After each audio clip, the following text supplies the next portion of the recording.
Welcome to Spilling the Tea with Dr. Joyce, a podcast that goes deeper than the highlight reel on social media. I'm Dr. Joyce Park, a board-certified dermatologist, content creator at Tea with MD, and founder of Skin Refinery Dermatology Clinic.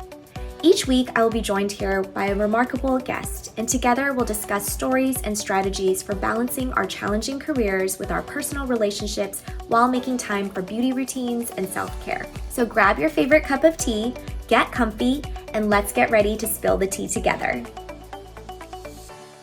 Hi everyone, welcome back to another episode of Spilling the Tea, and today we have a very, very special guest, Cathy Nguyen, who is someone that I have been following and watching on YouTube for decades. Not to make you feel old, because we are, similar ages, but I basically grew up listening to your music on YouTube. I'm like totally fangirling. So thank you so much for being here today. Thank you. The feeling is definitely mutual. I was going through your videos and I'm just like, all right, just nonstop, like scrolling, watching. And I'm like, wait, what time is it? But anyways, thank you so much for having me on, and I'm happy to be here. You're too kind. Thank you so much for those kind words. Cathy needs no introduction, but I did put together a short biography for those of you who might want to learn a little bit more about her. So if you grew up listening to any music on YouTube like I did, then you will definitely know Cathy Nguyen. Cathy is one of the OG YouTubers, uploading songs on her YouTube channel since 2000s and collaborating with creators like AJ Raphael and Wong Productions. And she has over 300,000 subscribers on her YouTube alone, where she entertains her viewers from around the world. Cathy continues to create content today while also being a mom to her adorable daughter, Isla. So welcome, Cathy, and thank you so much for being here. Thank you. Oh my gosh. Can I steal that bio for myself? You can absolutely steal that bio. Thank you. So I wanna take us back, like way back, because you have this very unique perspective where you're, like I said, one of the OG YouTubers back when content creation was not, on everyone's radar. So I want to go back to like early 2000s when you started uploading, and I just want to hear from you. How did you decide to start? And, tell me a little bit about that journey. Yeah, for sure. It's weird when people call me OG, because I feel like there were OGs before me that I considered OG. But it's an honor to kind of be in that same lineup with them. But anyway, I, really have always enjoyed singing, and I grew up singing in the church. And when YouTube came around, I was just really inspired by watching those people who I considered OG do their thing, and who are now some of my greatest friends, and, just having them do and seeing them post it and really enjoying it. And so I was like, I kind of want to do this too. And so at the time, I nudged one of my closest friends, Randolph Permejo, to join me in posting some covers early on, and we did. And my first video, I think, was back in December of 2007. Yeah. And at that time, you were doing it for fun. It was just a hobby. Like, did you expect it to blow up and go so viral the way that it did? Definitely not. No expectations whatsoever. I was just like, all right, whoever sees, I was happy with like the tens, the hundreds of views. Oh my gosh, we had 100 views. And like, we were just so happy for like the little wins back in the day. And like, I don't know how it blew up, but it did. And then we met the people that we did, and it just kind of like spiraled out into some crazy phenomenon that we're in. And yeah, here we are. I know. And that's the beauty of social media, right? That you could be singing into your laptop, like in your home, and then your voice could connect you to just millions of people around the world. I was looking at your channel, and your cover of Jason Mraz, I'm Yours, has millions of views. And it was like, I was watching teenage Cathy singing, and it's like, it's so interesting because back then you were probably a teenager, right? I was, I think, late teens, early 20s, for sure. Wow. Yeah. So you kind of grew up on social media. never planned to do that, but you just kind of fall into it, and here we are, right? it it is a very interesting perspective. In a way, I feel like I also kind of grew up on social media, although I didn't start in my late teens. It was more like in med school, so I was more like in my mid Yeah. 20s.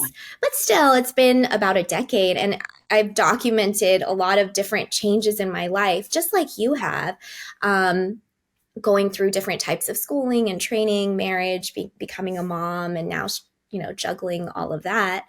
So I can't imagine that it has all been easy. Like I feel like being on social media has a lot of pros and cons, and I struggle with this all the time. So I would love to know, what for you are some of the highlights of being on social media and growing up on social media, and what are maybe some of the more difficult aspects? Um, Man, yeah, social media. Like it's changed so much since 2007. um, Oh my gosh, yeah. I the good obviously being connected with the people. I feel like our community is just like so small. Let alone like the YouTube social media community, but like the Asian American community. That was the best part of it all. Being connected, doing the things that we did, and doing it together and thriving together. That was probably my favorite time period when we didn't have to worry about like pleasing anybody, like posting a certain way or saying like we did it so there was no expectations back then. There were no rules. There were no, HD cam, set up this mic here, get everything perfect. Like it was really, like you said, setting it up on, I did my stuff on my iMovie. Like, and I was perfectly happy. People were watching it, and that's how we gained our following. And like, there was literally no expectations. Like everyone enjoyed what we did, how we did it back then. And as time progressed, like I think people were expecting more, and like being early on, like I don't know, like there were no rules for us. Like there was no like guidebook in how to do these things. Like I learned how to edit my own way. Like I learned how to record. Like all that stuff was all self-taught. And so as time progressed, like social media changed and expectations have like grown. Like I just felt like like I had to back out a little. I took a break actually. So there was a time period around 2010 or so. I took a break because I was actually starting school. I went to school for X-ray. Wow. So I was an X-ray tech for 10 years, and so I took a break um, because of schooling. So the whole YouTube thing was just for fun. Like that was a hobby, whatever. Yeah, I did it, and then I took a break because my priority now was school.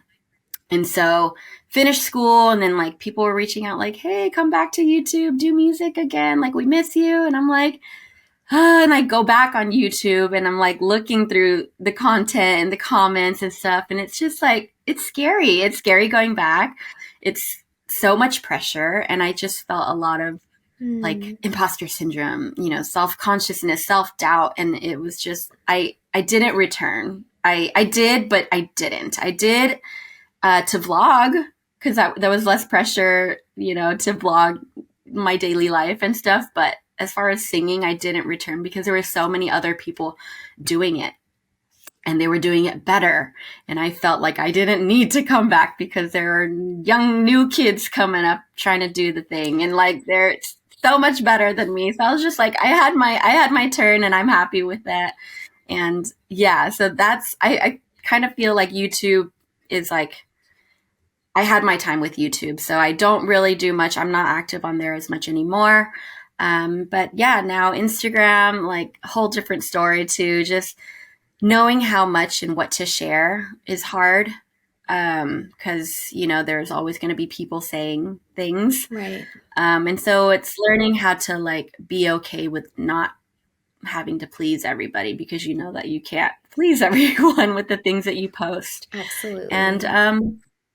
but I've been lucky to kind of maintain the same loyal supporters from YouTube to Instagram, and just kind of have these same people support me through all aspects of my life so far. And it's just that's been nice to just, and that's honestly what makes me kind of stick around, because these are people that I feel genuinely care about my life, and not just like here for the tea, wanting to find out, certain things and be nosy. Yeah. But there are definitely people out there who have really supported and have been there genuinely. That's amazing. And thank you so much for sharing all of that. And it is incredible to think that you have this whole community that backs you, and you may not have even met them in person, or you may not have even talked to them in real life, yet they feel like they know you, and they also support you. And it's really really nice, especially when you're going through times of doubt, like, should I go back on YouTube? What type of content should I make? And I completely understand about just haters online. I think that it's one of the harder things to deal with, for sure.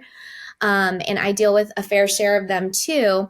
But I imagine, because you do feature your daughter Isla, that you are more protective of her and what kinds of comments people may leave, and what type of content you might post. So how do you go about thinking about how to share your daughter on social media? Are there certain types of things you'll share, not share? What type of content you'll make or not make?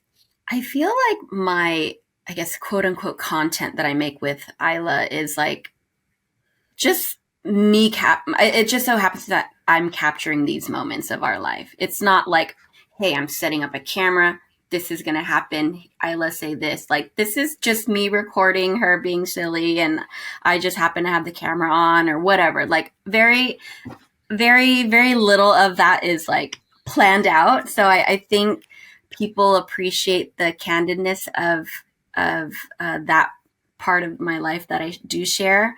But yeah, I know how much to share and how much not to share about my kid, right? But I want to share these moments because they bring me joy, and I want to share that too. So I'm not doing it for the views or anything. It's really just, this is what brings me happiness, and I know that you guys will be happy too, watching these little silly funny moments that I have with my daughter. And it's just yeah, whoever watches it. I don't do it for any other reason except to share the joy and spread joy. Yeah, I love the videos with your daughter. And there was one where I think you took her to Yeah, Disneyland, and she just had the joy that she has in her face. It's just like pure, unadulterated joy that only kids can really express.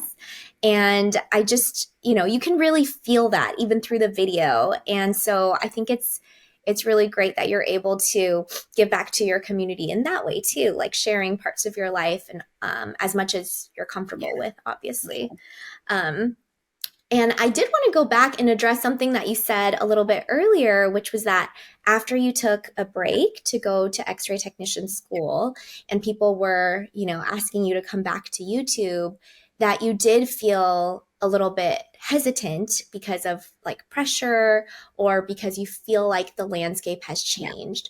Do you think that you will ever go back to singing, or how will you incorporate singing as part of your creation and your creative process going forwards? I do miss it. I do miss it a lot. I think another thing was like, not just like, I don't know, it, because I was taking that break, I wasn't singing. So I wasn't actively practicing my vocals. So that was another thing. Like, I felt self-conscious about my singing abilities because I felt like they've just kind of diminished throughout the years from not using them. So even to this day, I feel, I mean, I miss it, but like when I sing, I'm like, oh, I don't know if I like how I sound anymore. And that's why I not actively like posting singing covers. Although I still do here and there, like sometimes I feel a little, feel a little something, something, and I'll post a little snippet. He's here. Yeah, and we love that. I'm trying. But I might go back. I mean, I don't know if you, oh, I think you did see, but AJ was on I tour. saw What? You performed? He brought me along as a surprise guest, so I got to kind of scratch that itch for a little bit and be on stage again and perform, and that like really brought me back, and it definitely made me miss singing again. So maybe you'll see me post a snippet here and there in the next couple weeks or months or so. But yeah, as far as like pursuing singing, I don't think that's ever going to happen. But posting, I'm trying. I'm going to try. I'm going to try hard. I need to try harder actually to try. But future plans of music, I would say I do have a personal goal of writing some music and maybe putting out a little EP or something in the next few years, maybe. Oh my gosh, that's Not amazing. official. I'm going to help hold you to that. And I'm going to check in Oh on gosh, you yes, every so often and be like, how's that EP yes. going? Because that would be amazing. Yeah, I've never done one, so that'll be like a goal. I mean, that's always kind of been a goal of mine. So, and I feel like I have a story to tell. So I think that'll be good in manifesting that out there that I do want that to happen. I just don't know when, but I do want it to happen eventually. I love that for you. And I really anticipate and will be waiting for the day that that Yeah. happens so that we can all go and support you. Because you talked about, imposter syndrome, maybe in the sense of like how YouTube is edited now. And you talked about it just now and feeling like maybe you haven't been practicing singing as much. But I will say, I feel like we are our own harshest critic. And oftentimes we are the biggest obstacle that prevents ourselves from going after something that we really want. And even in medicine, I see this too, where people are afraid to go after a certain specialty or a certain job or to start posting on social media because they're like, well, what can I really add to what's there? Or maybe like my abilities aren't enough. But you have such an incredible fan base, and your voice has been able to connect you with so many people from around the world. It's really a magical ability that you have. And so I'm personally really excited for you to get back into singing and, in addition to sharing your life with us. And it's really just a privilege for us to be along on the ride. And, one of the things that I also loved that you did, it must have been like a decade ago now, was that short film, Strangers Again, with Wong Fu Productions. And so was that your first foray into acting? Like, what was it like being on that short film and then starring in it again, like in the sequel? Yeah. So I worked with Wong Fu a little bit before Strangers Again happened. I was already doing little sketches with them leading up to Strangers Again. Like, I mean, I had no acting goals or plans or training, anything. So I was like, are you sure you want me to act in this? Like, this is like one of Phil's like biggest stories that he's written that he wanted to bring to life. And I'm like, me? Like, I don't act. Like, are you sure you want to find you don't find like an actual actress to do this?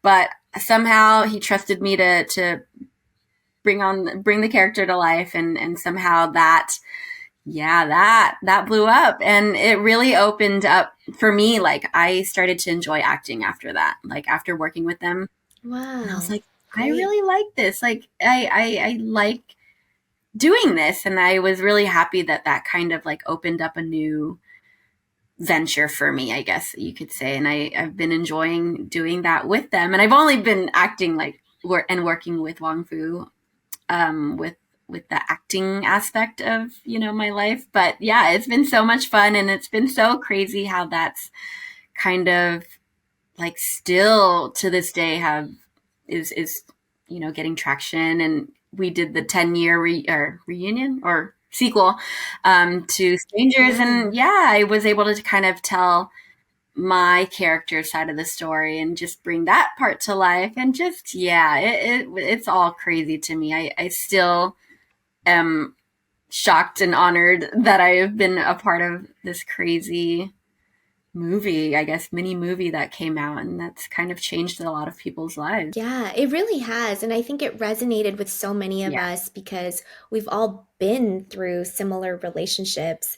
And I think I was like dating or single when that short film first came out, and it just resonated with me so deeply. I just remember sending it to everyone, and I was like, you have to watch this. I'm pretty sure I like cried when I was watching it. I'm a very emotional person as well. But it really touched me. And then I was, so happy to see the sequel too. And I know that you've also spoken on podcasts and in vlogs about your own separation from your ex that happened over the past few years. And I know that in the sequel, your character went through something similar. So was that sequel kind of loosely based on your story, or, was there any similarity in the stories between the character you portrayed on screen and real Yeah, life? definitely not based on my true story, but just so happened to be very, very like on point with everything that was already happening. I mean that happened after actually. So we shot Mm, the short whatever, and then stuff went down after, and it just after when it released and I got to watch it back, I was like, oh man, I'm going through these phases right now. So yeah, the movie, the short was not written based on my personal story at all, but it just was a really crazy coincidence that it was. I see. Wow. And honestly, thank you so much for being open and for sharing your experiences and for just being so candid about your own personal life. I know that's really difficult to do, but I feel like your story will give other women courage to maybe take a look at their own marriages and see, things that maybe they're not happy with, or that things that they could potentially fix or change. So, what advice would you give for women who are maybe going through a similar experience as you were, towards the late stages when you were deciding whether or not this was the right fit for you in terms of your marriage? In the moment, I think, well, it's hard when you have a kid too, because that's first and foremost, you're like, okay, how is your kid or your child, whatever, going to be affected by this decision that is going to happen? So that was in the front of my mind a majority of the time. And I think after a while, I was like, well, you know what? She's loved no matter what. I need Right. to put myself first in this moment because I need to be okay and be happy before I can take care of her. So whatever decision I make, I need to kind of be selfish in this moment because, I've been, putting everyone else first. Now it's me. Like this is my marriage and this is my life. That's going to be that. However, whatever I decide, that's going to affect her. So if I stay in this marriage and I feel miserable about it, that's not going to be good for anybody.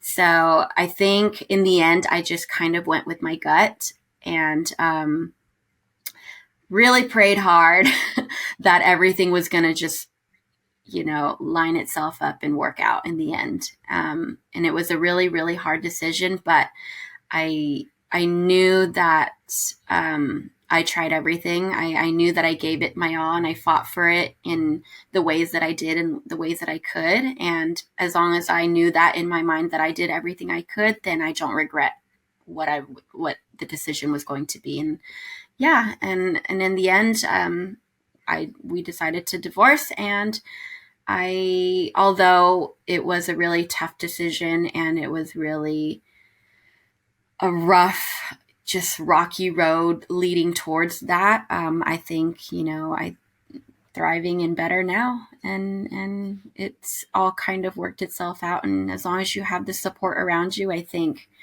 everything will be okay. Yeah, thank you for sharing. And I think you put it so beautifully that in order for you to be the best parent that you could be to your daughter, Yeah, you really need to take care of yourself. yeah. And I see that in moms in so many ways, that we tend to put ourselves and our needs last. that our jobs come first, our kids come first, our husbands come first. And it just is, I always think about this phrase that's you can't pour from an empty Yeah. cup. And oftentimes I feel like moms are running on empty and we're still trying to take care of everyone around us. So I feel like your story really gives courage and inspiration to so many women out there who may be feeling the same way as you. And especially also coming from an Asian American culture where I know that, divorce is a very taboo subject. And I Mhm. feel like oftentimes Asian American women, whether they're first generation, second generation, third generation, there's a lot of pressure to stay in situations because it's unacceptable to think of any other option like Yeah. divorce. And so I Yeah. think hearing your story and hearing about how you have become a better parent because of it and you're able to take care of your own mental health and your own needs, I think that's really inspiring and very brave of you. So thank you so much for sharing that with us. Thank you. And what about dating? Are you thinking about dating? Are you starting to dip your toe into the dating pool? What is your outlook on that? It's non-existent. um, I For now, for maybe? now, yeah, for now, I guess maybe because I haven't really been put in a situation where the opportunity has presented itself to me. But I mean, I am open. It's just, yeah, I'm not actively pursuing it.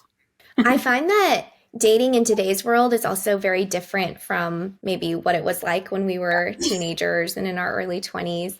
My friends, some of my friends who are single, they show me their dating Mhm. apps, and it's, yeah, it's like a battlefield out there. I know. Um, but I have no doubt that, there is someone very, very special waiting for you out there. And only if you want it, Yeah, I strongly feel like you and Isla have such a great thing going on, and so it's not like you need anybody. exactly. Um, do you have parents close by, or do you have any other type of support that can help you with your daughter, or maybe give you, your own time, your own personal space? Yeah. Any help on that front?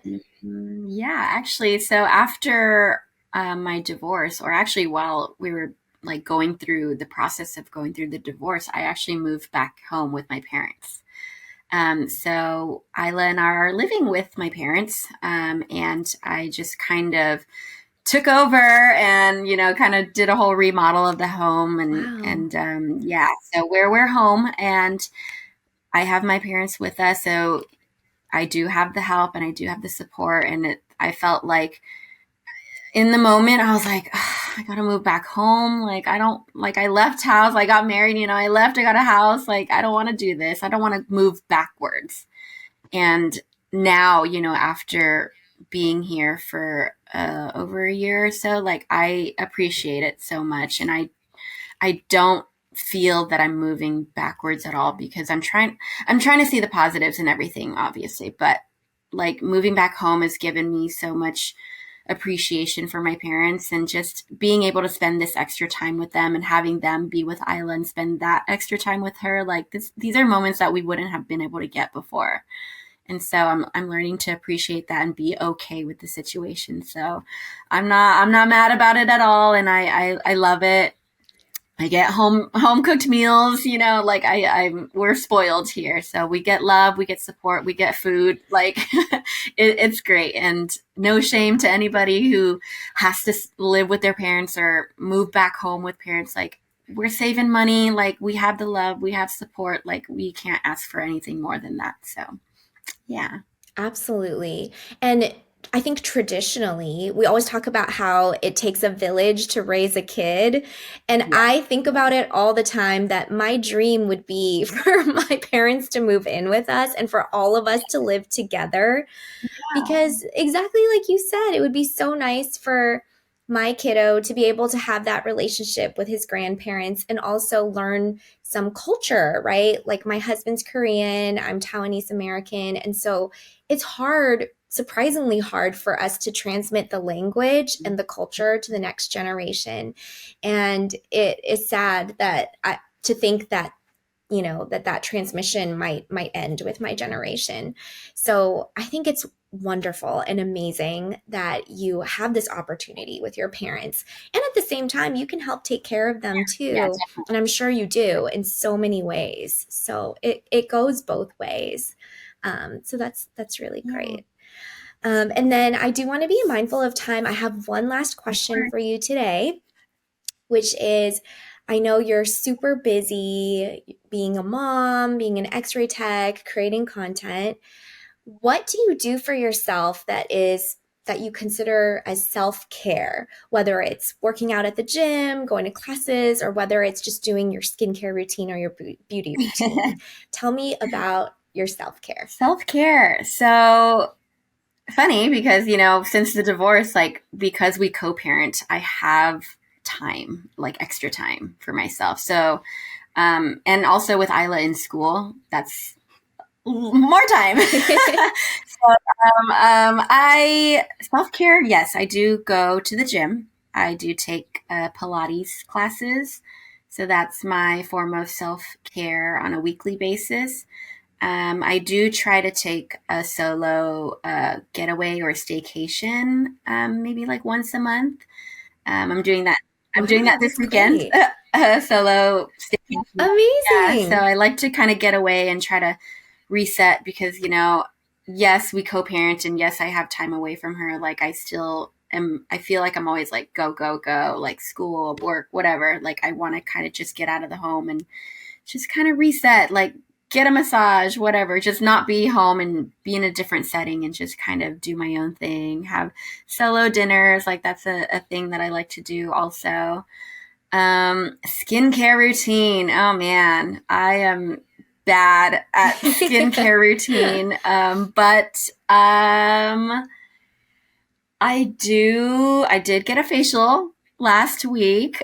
So that was, treating myself to, taking care of my skin. I don't know, like, I feel like we've never been taught how to take care of your skin. Like, you just kind of, yeah, you grow up and you break out and you figure out how to take care of it. And then, like, now I'm going through, like, okay, we're anti-aging, like, what to use. And so that's how I stumbled on your videos because I'm like, what do I need to do? What do I need? What should I use?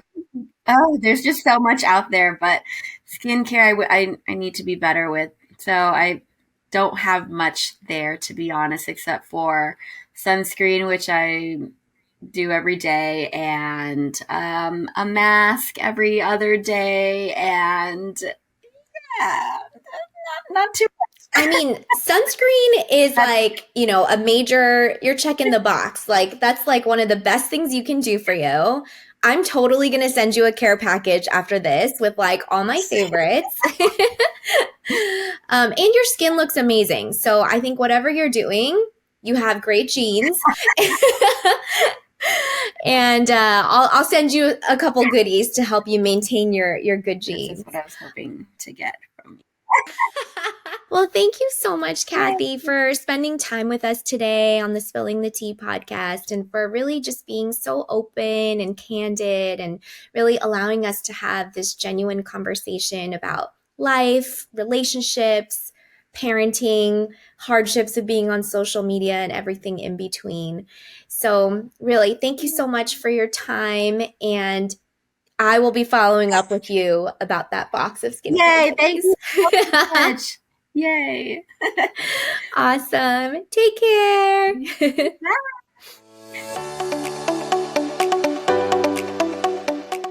Thank you for joining us today for our real, unfiltered conversations. If you haven't already, don't forget to hit subscribe on your favorite audio podcast platform.